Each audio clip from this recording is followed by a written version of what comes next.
A 35-year-old woman came to the center and she was sharing that she was abused when she was just 5 years old.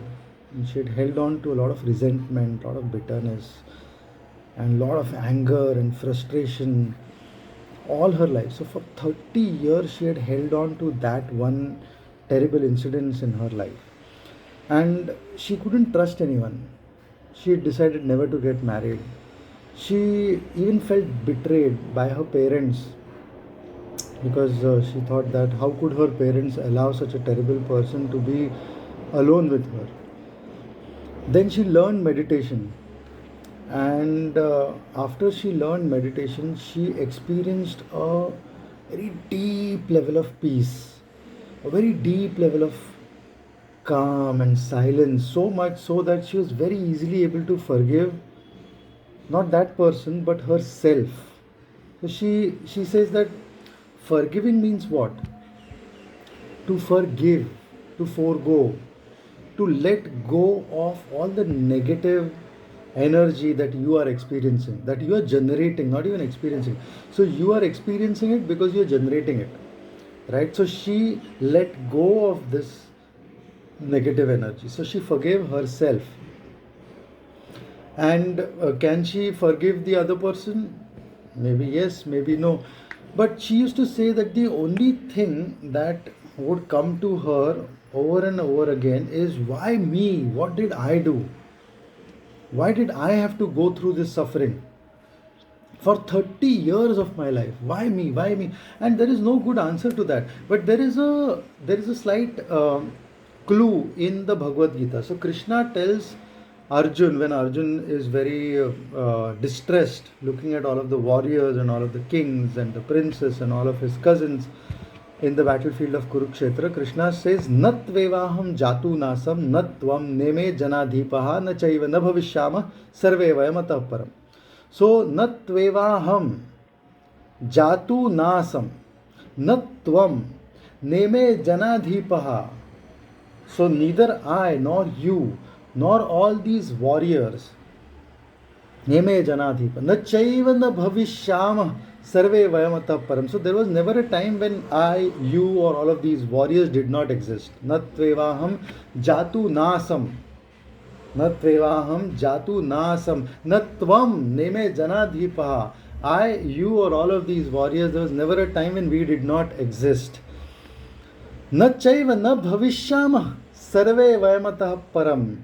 So, all throughout the infinity of time, all of these people have always existed and they will continue to exist. There was never a time when they did not exist, I did not exist, you did not exist. So, this is a clue.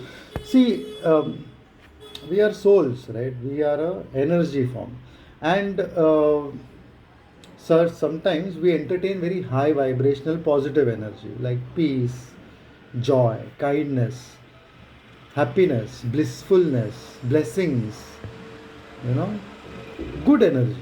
And there are times when we generate lower vibrational energies, negative energies.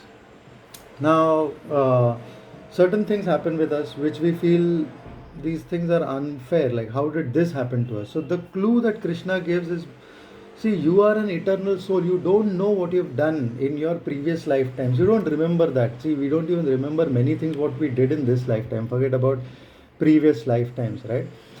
So he says, maybe you may have done something terrible. So the energy that you have exuded, the energy that you are radiating, that same energy is going to come back to you.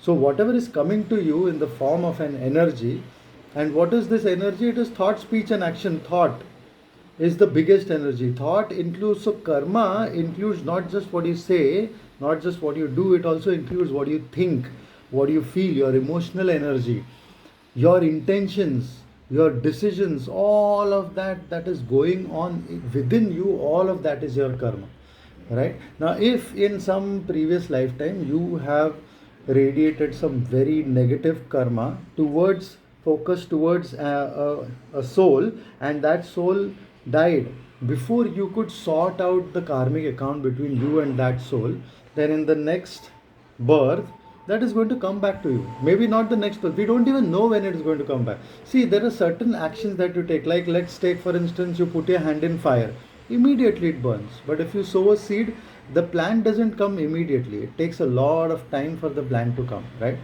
So there's a cycle of time. So there are certain things that you do, certain energies that you radiate that will be coming back to you immediately. Some take time. This is actually, this is just one way of looking at it. There is no real answer to the question that why did this happen to me, right? And this question, the lady shares that this question just dropped when she learned meditation. It is just a technique where you take ownership of the energy that you radiate, right? You get in charge of. So are you a slave or are you a master? That is the only question, right? Sometimes some thought comes in your mind and you're a slave to that thought. A energy, a lower negative vibration just captures you and enslaves you. And then you are a slave to anger and frustration and regret and anxiety and all of that. When you learn meditation, you are able to see that you and this energy are two separate entities. You can see that energy, and you have the power to let go of this negative energy. You don't have to engage with it. That energy does not have the power to hold on to you or to grab you or pull you down with it. You are easily able to see that, okay, this thought has come, it is coming, it is coming. You're looking at it, and okay, now you're letting it go, it's gone. Slowly, it's gone. Another thought has come, it's come. Okay, here it is. I can see it. Your awareness increases exponentially. You're able to see these thoughts. And the thought is the root. So let's say you think about a very terrible person or about a situation that has caused you a lot of harm. Then first that thought comes and then it triggers the negative emotion within you, and then you contemplate upon it, and then you get trapped in the loop of hurt and anger, right? And it can go on for years. Like for this woman, it went on for 30 years, but she realized that she doesn't really have to forgive that person. She just have to forgive herself. What she did, what that person did was he abused her once. The abuse was so strong that it had some momentum. So maybe for some people who are trained to treat themselves well, to generate very positive, high vibrational energy and emotions, they are able to overcome from these sort of situations sooner. But because this was an untrained mind, it took her 30 years. But the moment that she was introduced to this technique of meditation, of observation, of just observing that thought and then letting it go. Okay, the thought has come, here it comes, here it comes. And even before the connected emotion erupts from within you, you're just able to look at it as a third party and then let it go. Another thought comes. You can replace those thoughts also by other thoughts, like the blessings of God are with me, the protection of God is with me. I radiate that same blessing. I'm an instrument of God. I'm just a simple, plain instrument of God. There's nothing of me that is left anymore in this life. I've surrendered myself and all my emotions and all my energies to God. And here comes a thought. You look at it, you evaluate whether this is a higher vibrational energy that allows you to elevate yourself and your soul to a higher frequency, or this is a lower vibrational energy that is worthless, it is just going to pull you down. So you let it go. Let the thought come, let it go.